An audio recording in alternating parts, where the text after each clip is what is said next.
Glad you are here tonight. We welcome you.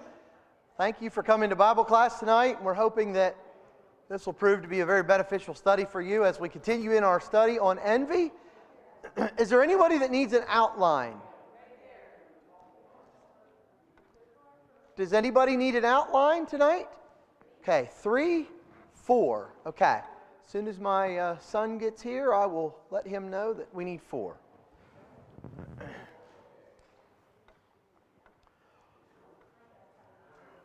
All right, what a beautiful day. Wasn't that great? Got to enjoy a lot of beautiful sunshine today. And it's so funny, it was quite different than yesterday, and I think it's going to be quite different than tomorrow from what I see ahead. But we'll take every nice day we get. So we're thankful for that. Brielle, would you please grab 4 outlines for me on the box back there?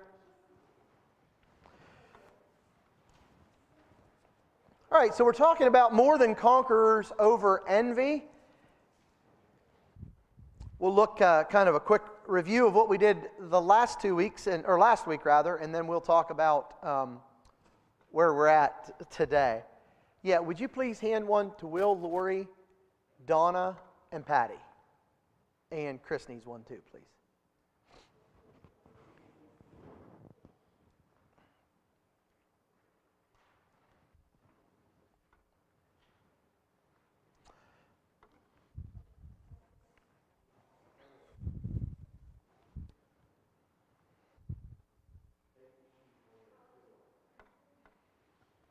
All right, so hopefully you have your Bibles and your outlines, and if you don't have an outline, Brielle is getting them for you. So just let her know if you need one, and we'll get it to you. Let's go ahead and begin with a word of prayer, and then we'll jump right into our study together. Let's bow. Heavenly Father, we thank you for the opportunity and the occasion that brings us together again tonight. Thank you for this midweek study that we can just kind of just recharge our batteries, to encourage one another, and to just focus solely on you tonight. We just pray you'll clear our minds of those things that would distract us as we study. Help us to just look into this great subject, into your word, and just be built up and edified to be better people, Father, to live closer to the cross and to walk in the footsteps of our Master. We love you and we praise you in Jesus' name. Amen. All right, so we've been talking about more than conquerors over envy. And we began last week with looking at envy's clarification and what it really is. Etymologically, there we go, it means to look against, to eye with an evil intent. That's what envy is. And remember we talked about last week how it really is different than jealousy. Envy requires 2 parties, kind of like where you have something that I wish I had. That's envy. Jealousy, on the other hand, involves 3 parties. So I kind of use the illustration of a neighbor, you, and your spouse. You're envious of your neighbor because he has a nice car. You're jealous when he takes your wife for a ride in that new car. Okay? They're very closely associated, but they're actually 2 different words, 2 different meanings, 2 different ideas. And what happens is, today, and I don't know if you've noticed this or not, but we've interchanged those words, envy and jealousy. I've done it too. I didn't realize the difference in them. But there is a difference in the 2. Envy is literally when you have something that I wish I had. It could be a talent, it could be a material possession, it could be a number of things. Something that someone else has that you want, and it's not just desiring it, but it's desiring it with an evil intent. In other words, I look against you, I envy you because you have this. And we use the illustration of Saul and David. When they came back, at one point the people were shouting, well, Saul killed his thousands, but David killed his 10,000s, and that made Saul envious because he had something, the lot of the people, that David had something that Saul wanted. And so he looked against, in fact, the King James says, he eyed David from that point forward. And so the eyeing with the evil intent. That's what envy's clarification is all about. We talked about Rachel envying Leah, Genesis chapter 30 and verse 1. Because Isaac had lots of herds and possessions, the Philistines envied him. Genesis 26 and verse 14. Again, he had things that they wanted, and so that bothered them. They envied him. And then we looked at envy's core. This was number 2 on your outline, Roman numeral number 2. Talked about how envy is devilish. It's a product of the devil. It is deceitful. It's something that you're not looking at things properly when you're envious. And it's also destructive. We talked about the elder brother in the story of the prodigal son. he was robbed of all his joy, all because he was envious of the brother. Why? Brother was getting attention, he wasn't getting it. And that basically is what was the problem was. Last week, then, we concluded with envy's colleagues. And by that, I simply we noticed a bunch of scriptures where envy is listed with all these other sins. And so sometimes we think of envy as one of those things that's not that big a deal. I'm envious of somebody, I just kind of keep it in my heart, not a big deal. But the Bible links it with murder and adultery and all these things. So remember, man has a tendency to categorize sin.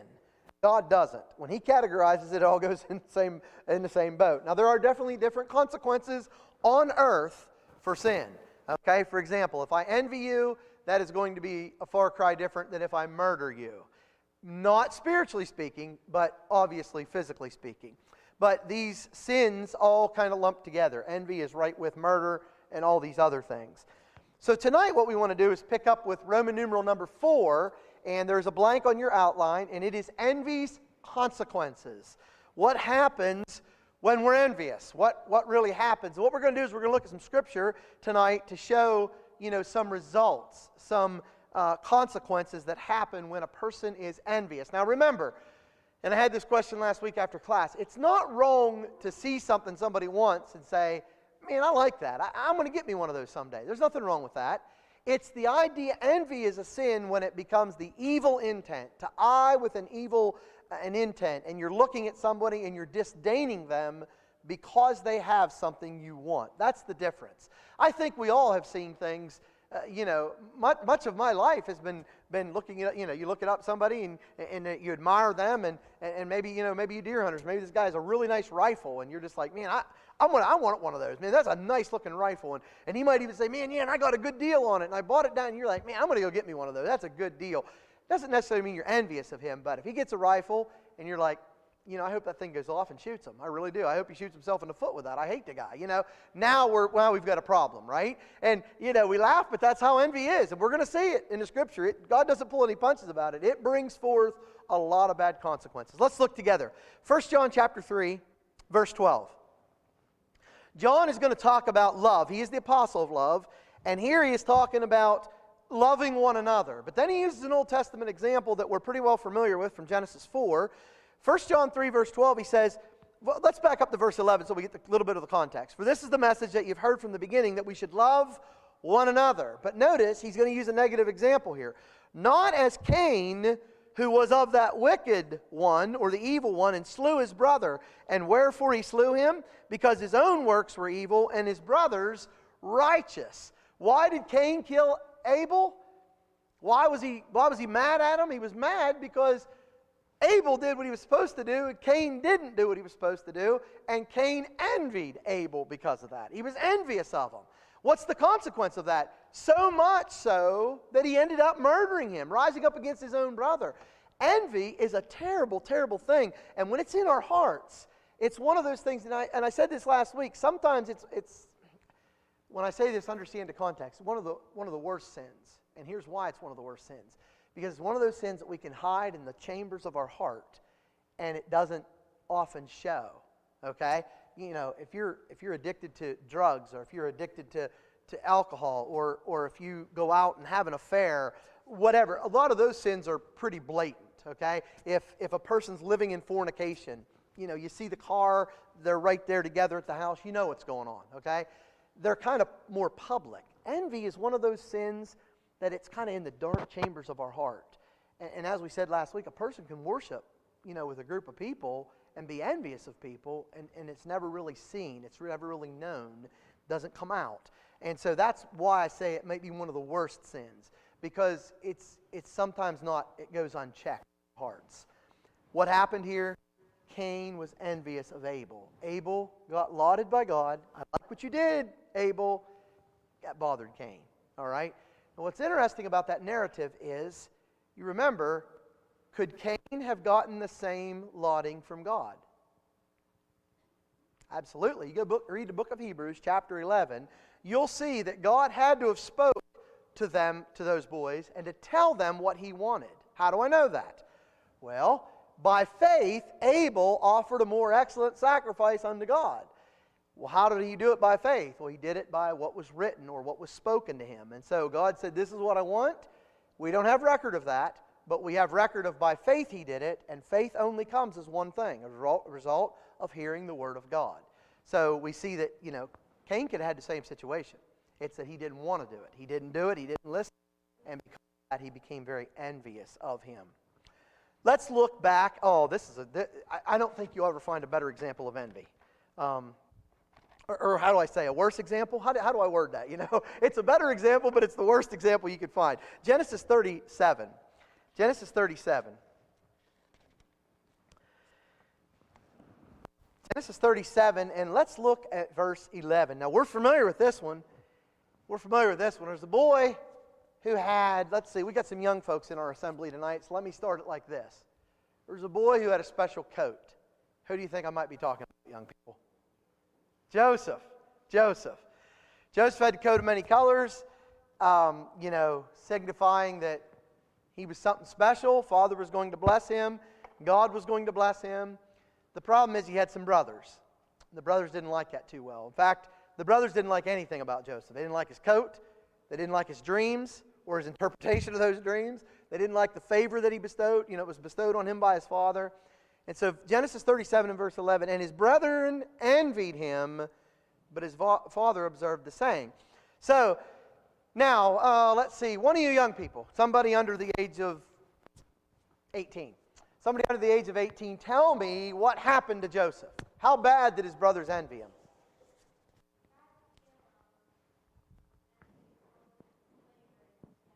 Yeah, they wanted to kill him. And then one of the brothers said, let's not do that. That's kind of rude. Let's not kill him. Let's just put him in a pit. Nice brother. That's great. Let's not kill him. Let's just throw him in a pit and let him die of starvation. I don't know what he thought. But they threw him in a pit. Well, you know what? Wait a minute here. Here's a band of Ishmaelites coming down. Let's go ahead and sell him. And so they sold him as a slave, and he goes down to Egypt. Now, God worked that all out. There's so much providence in the life of Joseph. It's seen throughout the book, Genesis 37, all the way to chapter 50. God's providence is seen. Joseph's character was built. He was a great man of God. But how did he get in that place? Envy. His brothers envied him. James, and then Will.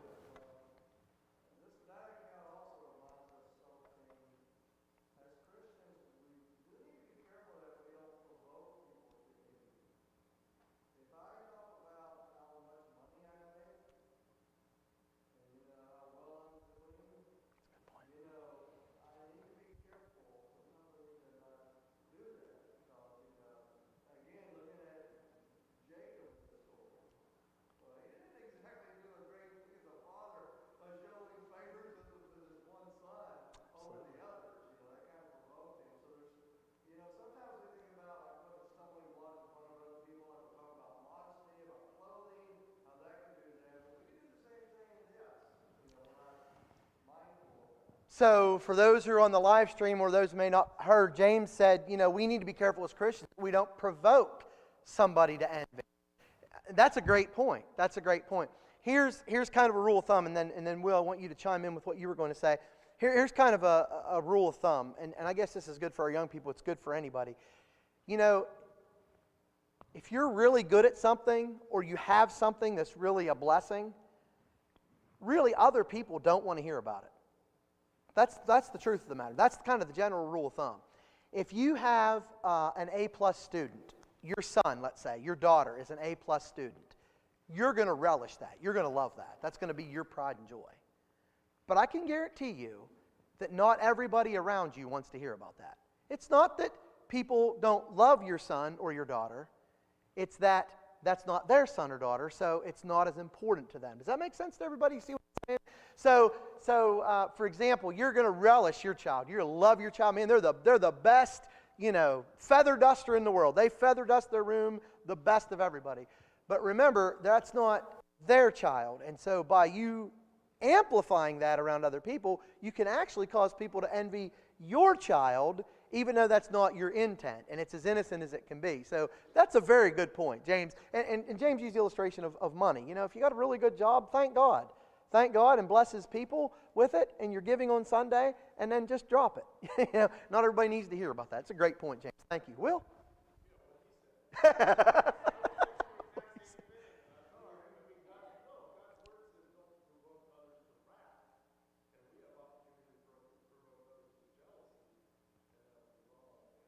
Great point.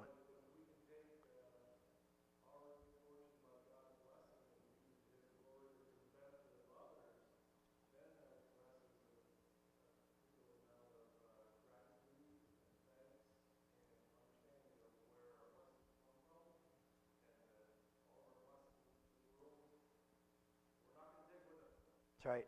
It's a great point, guys. And I appreciate you looking at that. Again, I said this on Sunday. That's the value of a Bible class because we've got different angles coming at it. I never really thought of it that way, but you're exactly right. We can provoke. It's kind of like the Apostle Paul. You remember, we look at Paul, and he was this great man, wasn't he? But I love what he said about himself. He said, you know what I am by the grace of God. You know, that's humility. What does humility do? When a person's not boasting and trying to make other people envious, what does humility do as far as, is it attractive or is it not attractive? Real humility is very attractive, isn't it?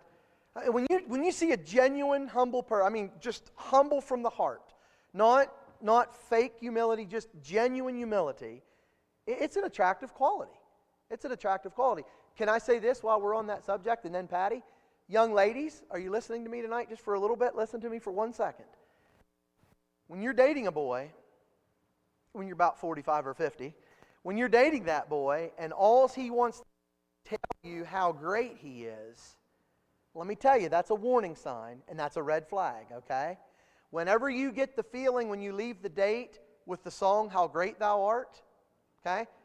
You might want to watch that one because let me tell you something, that's not a good thing, okay? He may be the best rodeo star the world's ever seen, and I don't know if anybody's dating a rodeo star, so that's why I used that. He might be the best cowboy the world's ever seen. I don't know. But you know what? If he's really good, his stats will show it, and he won't have to say it. Right? Isn't that true? Isn't that true? My grandpa always said, you know, if you're a really good cowboy, you don't need to tell other cowboys. They'll know it by the way you ride the horse. I think that's so true. Patty?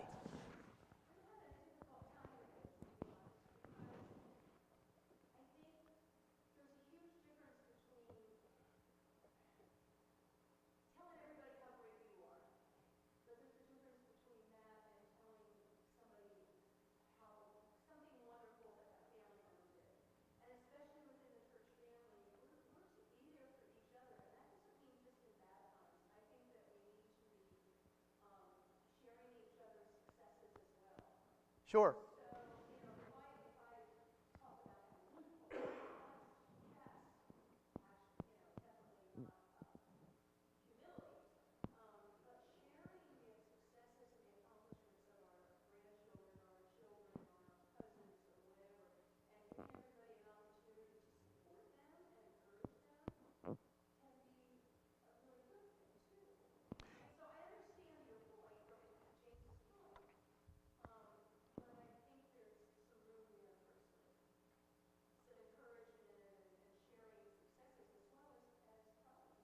Sure. And that's a good point, Patty. And I don't think we want to go to either unhealthy extreme.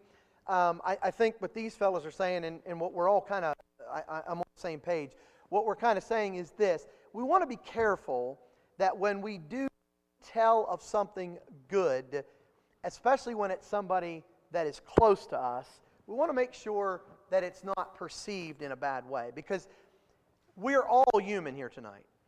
All of us, you know, if I said, okay, all right, who's envious tonight? Go ahead, put your hands up. Who's envious?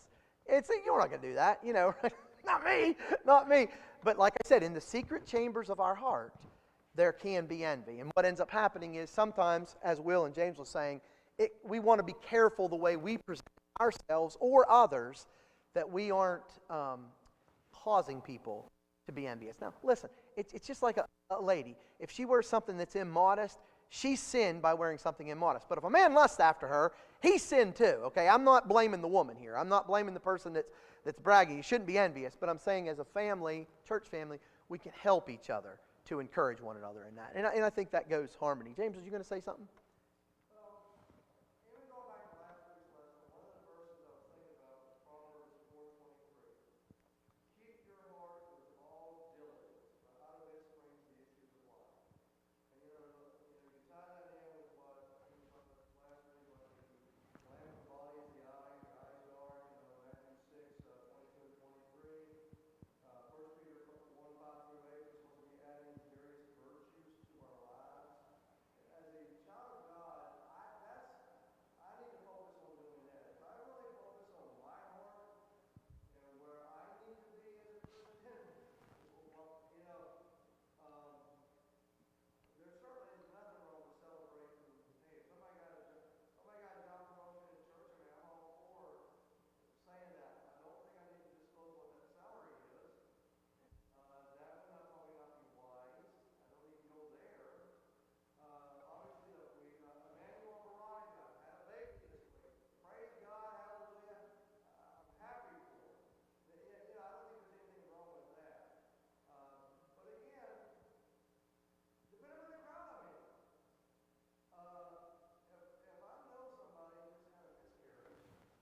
There you go.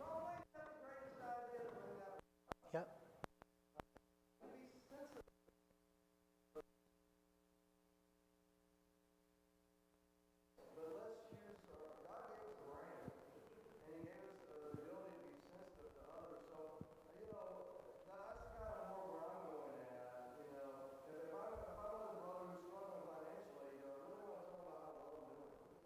Right. I think those are all great points. I think it goes back to this. Here's Christianity is a growth process, and so I can give you a real life illustration with that. We knew a couple that were not able to have children, and at the time we were having babies because that was our time frame of having babies. We're done with that program right now, I think. But I think. But the point was they couldn't have children, and they were members of the congregation when I preached. Let me tell you, it was very hard for me to go in there and celebrate my baby. It was hard for me because I knew their hearts were broken. Now, they weren't mad at me. They weren't mad at Jolene, but my heart was broken because I knew what they were going through. So I almost didn't, I almost felt bad bringing my baby to church the first Sunday because it was kind of, I didn't want them to feel that way. And so I think it's our motive a lot of times. And I'm not saying that to look at me, but I'm saying our motive matters. Our motive matters. So why am I doing this? Exactly. If I'm just celebrating somebody's goodness that God's been good to them, and it's just pure, genuine goodness, and I just celebrate, that's a different story than if I'm, trying to amplify myself up. And sometimes we do that. Sometimes we need to be careful. And again, it goes back to keep my heart with all diligence. And one thing about Christians, and we want to remember this, we are people with antennas up. The more you grow as a Christian, the more your antennas are up. You're always looking. You're always trying to be sensitive to those around you. And that's what a Christian is. They're people with antennas up. We're looking for people who are hurting. We're looking for people who need the gospel. We're looking to make sure that we're not presenting ourselves in a bad light. And that doesn't mean we do perfect at it, but we're working at it. And I think motive matters. And that all goes in. But isn't it interesting how a subject like this can have two totally different viewpoints? Somebody wants to just say, hey, you know what, I'm proud of my grandkid. I'm proud of my, somebody else could take that very enviously. So it's just something we need to be aware of and be careful with.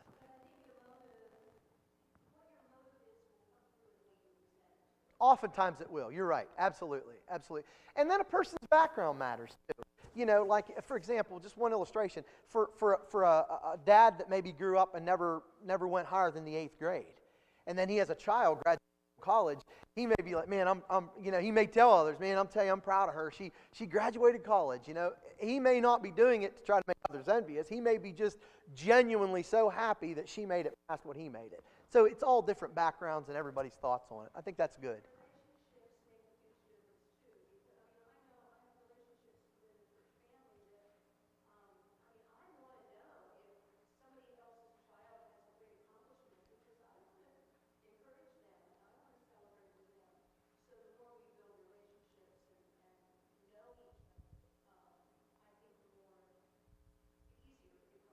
Absolutely, I agree, Patty. And I think, again, this is one of those deep, dark chambers of the heart that we can hide it in. The closer we come, wouldn't it be great? Wouldn't it be great if we had the relationships in the church where I could say, Bob, I'm really envious of the way you make cupcakes. Like, wouldn't that be great? And I'm just using, Bob's a great cupcake maker. But my point is, I'm not, by the way, brother, okay? I'm only envious if you don't feed them to me. That's my only problem. But I'm using that as an illustration. Bob, I'm having a struggle with you, brother. You're such a good cupcake maker, and I want to be a good cupcake maker. And then Bob understands that. Wouldn't it be great to have that kind of relationship where we really confess to one another, pray for one another, and obviously work toward that. So I agree, Patty. I think that's a great point as well. Just don't be like Cain, all right? Don't be like Cain where we envy and we kill. Let's look at Acts 7 and verse 9. Acts 7 and verse 9. Good discussion, guys. Good thoughts and really good adding to the class. I appreciate that. Acts 7 and verse 9.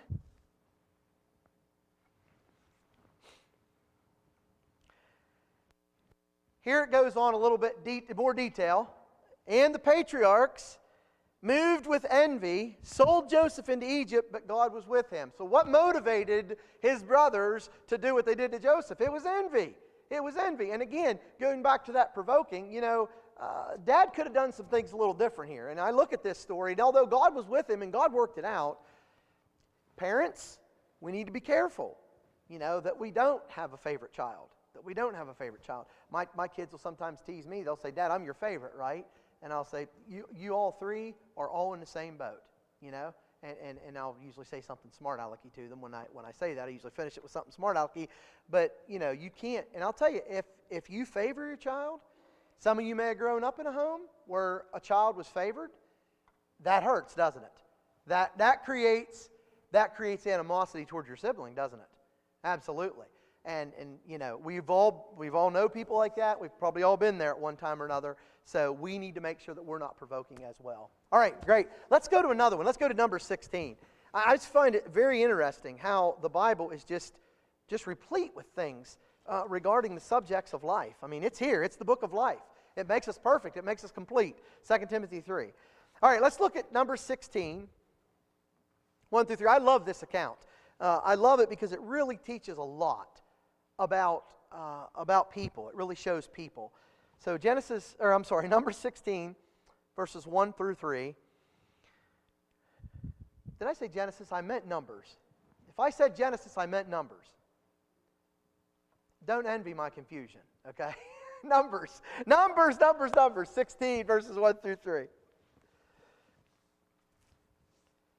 Now Korah, the son of Izhar, the son of Kohath, the son of Levi, and Dathan, and Abiram, the sons of Eliab, and On, the son of Peleth, sons of Reuben, took men, and they rose up before Moses with certain of the children of Israel, 250 princes of the assembly, famous in the congregation, men of renown.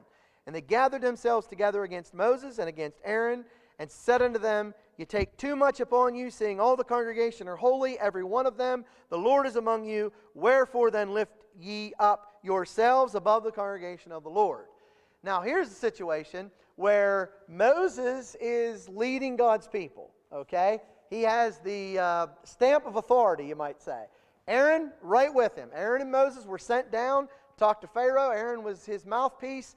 They went down, they dealt with this. Now we've got a group of men that are envious of them, and they're going to cause a problem. And now you're going to see God's going to handle this problem, okay? He handles this problem in a very quick method, like opening up the earth and swallowing these people. But the point is this. Why were they envious? Was it because the children of Israel weren't being led properly? That wasn't it at all. It was because they weren't the ones doing the leading. And a lot of times there can be conflict in churches. And I know they were the church in the wilderness. These are people, though.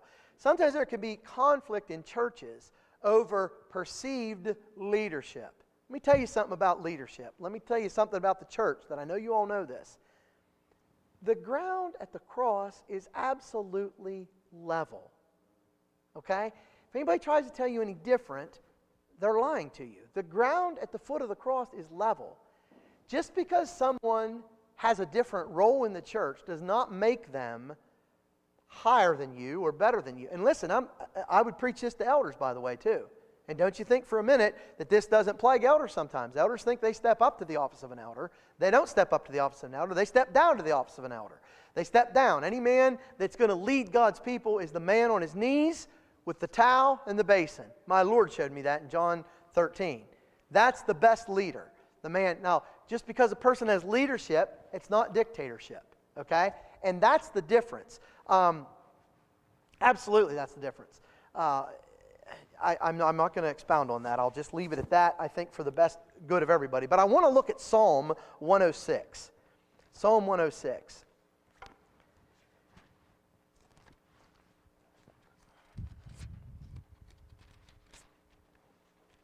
Psalm 106, and look at verses 16 and 17. Same narrative. Now, the psalmist is writing about it later by inspiration. Psalm 106, verse 16. They envied Moses also in the camp, and Aaron, the saint of the Lord. The earth opened and swallowed up Dathan and covered up the company of Abiram. So what was their motive? Was it because they just really wanted God's people to be led properly? No, it was because they weren't in the program. They weren't the ones out in front, you might say. And they envied him. They envied Moses and they envied Aaron. So leadership can sometimes run into an envy problem. You kind of look at it like this. There are too many chiefs and not enough braves. Have you ever heard that? I suppose that probably wouldn't fly in today's world, but that's the truth of it. There's too many chiefs and there's not enough braves. Let me tell you, what we all are as Christians, every one of us, we're simply braves. We're Christians, we're saints, we're soldiers, fighting in God's army. Now, you may have I wish Aaron was here, Will. I'd ask him for some help here. You may have the 50 cal machine gun on top of the tank. Okay, that might be your job. That might be your run. You got the big belts of ammo. That might be what you do in the Army. That might be your forte. There may be some guys that go in and bandage up those who are wounded, the medics, right? But let me tell you something. You need the guy up in the tank clearing people out as much as you do the medic that's fixing people up, right? Who's more important? Well, it depends on what angle. If you're the one laying there bleeding, I'll tell you what, the medic's the one I want. I don't need another gun. I need a medic. Everybody's equal in that program. There may be somebody that organizes it and says, all right, here's how we're going to do it, guys. But everybody ultimately is fighting the same battle, and that's the way it is in the church. They should have viewed that way. You know, Korah and Dathan, they should not have been envious of Moses. We're all in the same program here. We're just trying to get through the wilderness. That's all we want to do. We want to get to the promised land. You know, what an illustration. Isn't that what we're trying to do? We're just trying to get to the promised land. Listen, when I get to heaven, I'm not going to have a better seat than you are. When you get to heaven, you're going to have a better seat than... In fact, we'll have rooms together, according to the Scripture, okay? We're going to be in rooms, and they're going to be awesome, and, you know, however that's going to be, it's going to be a wonderful place. And we're not going to have a hierarchical structure in heaven. And so we need to remember that when it comes to these type of things. What's the consequence of envy? Well, Cain murdered Abel. Look at the hatred there. What's the consequence of envy? Joseph was sold into slavery. Man, left in a pit to die. What's the consequences of envy? Well, the earth opened up and swallowed these men up because they weren't really with the program. And so it's important for us to check our hearts. And let me tell you, this is all of us, every one of us. Listen, I have known many preachers that have suffered from envy. I don't have a lot of relationships with a lot of preachers. I have a couple preacher friends, but even that, like what James and Will was talking about, I'm very careful as to what I say about my work in a positive way. You know, I'm not one to broadcast baptisms and restorations. I'm not one to do that. I let the Lord keep track of the numbers, and I just try to work, okay? I just try to keep my nose to the grind and work, and I don't have to tell all my friends what good things the Lord's doing, because I know that it can create envy. And I've seen preachers be some of the worst. I mean, to tell you what, you know, somebody has a different talent, somebody has a different ability. Next thing you know, we're supposed to all be working for God, and the next thing you know, we're comparing ourselves to one another. That's not a good program. Lori.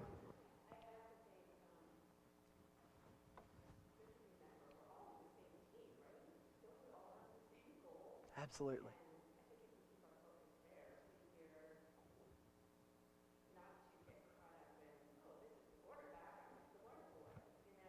Absolutely. All on the same team. I love that. And you know, a church that's focused and keeps reminding each other that we're on the same team is a church that's going in the right direction. Problems happen when we feel like we're on different teams and when everybody has their own agenda. Listen, we're all in the same program, and I know you're here tonight for one reason. You want to go to heaven. Let's boil it down to the bare minimum. What do we want to do? We want to go to heaven. If Jesus was to come tonight, I want you to go with me. I want to go to heaven. I don't want you left behind. Bad choice of words with the premillennial, but I don't want you to go to hell. I want you to go to heaven. That's why we're here tonight. We're here to encourage each other to go to heaven. If we remember that, it helps with envy. That's a good point, Lori. I'm glad you mentioned that. Let's encourage one another. Let's lift each other up. And let me tell you something. We're blessed in a congregation of these kind of people. We've got some people with very special talents that are just awesome in some areas. We've got some people that are awesome in other areas. But you know what y'all are? You're all awesome. You've all got strengths, and you've all got weaknesses. And we all can complement one another's strengths, and we can pick each other up in our weaknesses. That's what the church is about. And when you get to fussing and fighting and forgetting that, then you're heading in the wrong direction. I want to keep going in that direction. Let's look at 1 Samuel 18. Any questions or comments? This is good stuff, isn't it? Man, I'm telling you what, the Word of God is so fresh, it's like it was written yesterday. The ink's not even dry yet, and yet it's been dry for 2,000 years. 1 Samuel chapter 18.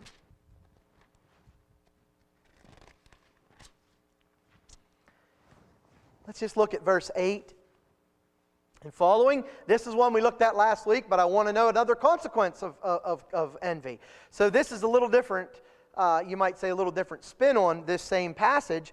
1 Samuel 18, verse 8, following, Saul was very wroth, and the saying displeased him, and he said, they have ascribed unto David 10,000s, they've ascribed unto me but thousands, and what can he have more but the kingdom? And notice, and Saul eyed David from that day forward. Now, why I wanted to read this again, look at this passage. I want you to think about your study of 1 Samuel and the study of Saul. What did, and if I ask this question, it's kind of an open-ended question. There's a lot of answers you could give. What was one of Saul's major problems? From this point on, what did Saul really enjoy in his life?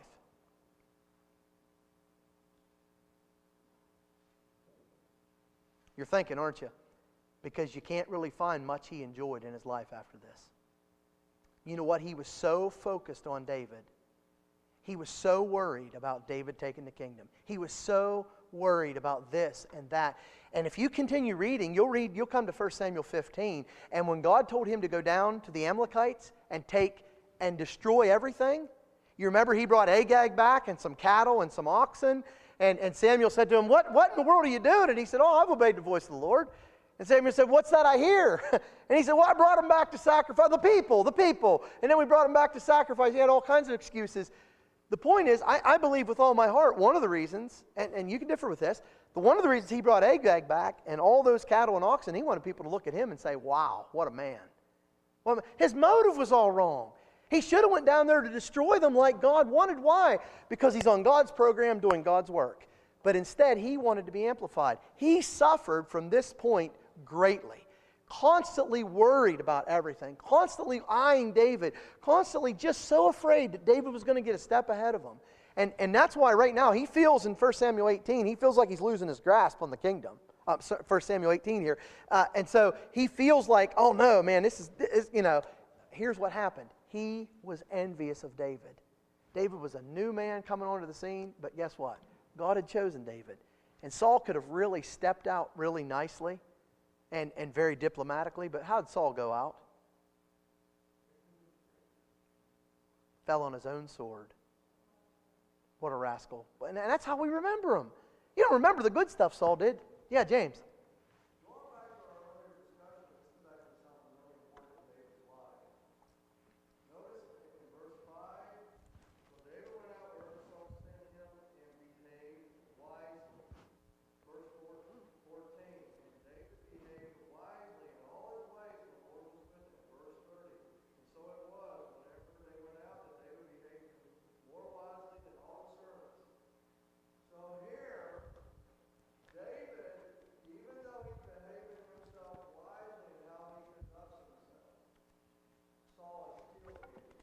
Yep.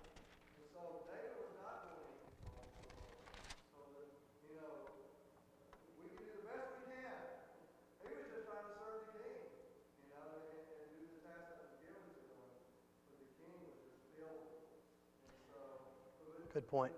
I love that phrase about David. He named himself wisely. The reason the scripture says that so much is because there's a great message there for us to remember about how do I behave, how am I conducting myself. Well, and I think that's a great point, James. When you guys, and it just ties in with, this just came to mind. When you read the bulletin article this week, the last point of what is a Christian, the very last point on this week's article coming out, it talks about how difficult sometimes it is to follow God. You know, when people are eyeing us, like Saul was eyeing David, do you think that was hard for David to behave wisely? Remember the episode where he was in the cave? Saul was relieving himself? What did David do? He went up and he cut a little chunk of his garment off, but David actually even regretted that later. David said, I shouldn't have done that. That was God's anointed. Like, when I'm in the cave in that story with David, I'm thinking, go ahead, David. Drive that one into his bowels. Go ahead. Drive that sword into him. He deserves it, right? It's hard. Why? Saul envied him. Saul eyed him. Saul was a rascal. He's taken away from God's anointed. Get rid of him. But David behaved wisely. And this is a good thing for all of us, but especially our young people. I know you guys are going out to work, and a lot of you are getting new jobs and going into your careers and stuff. No matter what you do, there will be people that will be impossible to get along with. Okay? you need to still, and I'm telling you this, and this is as hard a part of living Christianity that I can imagine, you still need to behave yourself wisely. Is it fair? No, it's not. Is it natural? No, it's not. You want to get back when you can, but that's not what Christians do. And as you grow in your faith, you're going to see the blessing of not cutting that garment. And you're going to feel good when you pillow your head at night. You're going to say, I didn't cut the garment. Even though I could have. I could have killed him, but I didn't. And that's what our faith is about, growing your faith. Because young people, you do need to know there are going to be people that you'll never please. They'll be envious of you no matter what you do. And so what do? You live for God. You behave yourself wisely. Notice what God did to Saul here. He took care of him. I believe with all my heart, when you serve God, God will take care of you. Mike. Yep. It does. It does. One of the big contrasts between a Christian and the world is when we mess up, we know how to handle it. You handle it. Let's listen. One of the greatest, and you guys will learn this, those of you who are not married, you'll learn this in marriage. One of the greatest words you can learn, greatest phrases is, I'm sorry. I messed up. And I used to think, I really did as a young person, I thought, I can't wait till I don't have to say that anymore. Because it seemed like as a young person, I was always apologizing to somebody. But you know what? As an adult, it didn't. I still mess up. I still have to apologize to people. I mess up. I wish I didn't. I wish I was past it. I wish I didn't have to say I'm sorry anymore. But I gotta say I'm sorry to my wife, my kids, you sometimes. That's just the way it is. But that's the difference between heaven and hell. And I think that's the difference between the world and the Christian. And that really does have an impact. You're right, Mike. You're right. Somebody is man or woman enough to say I'm sorry. I try to tell my boys, you know, the mark of a real man is when he messes up, he's willing to admit it. No, don't make excuses. Don't push it on somebody else. You admit it, and you move forward, and you learn from it. Because who among us hasn't made some mistakes? I probably just made 5 in the last, or 1 in the last 5 minutes, and 10 in the last 15, whatever. James, did you have something else?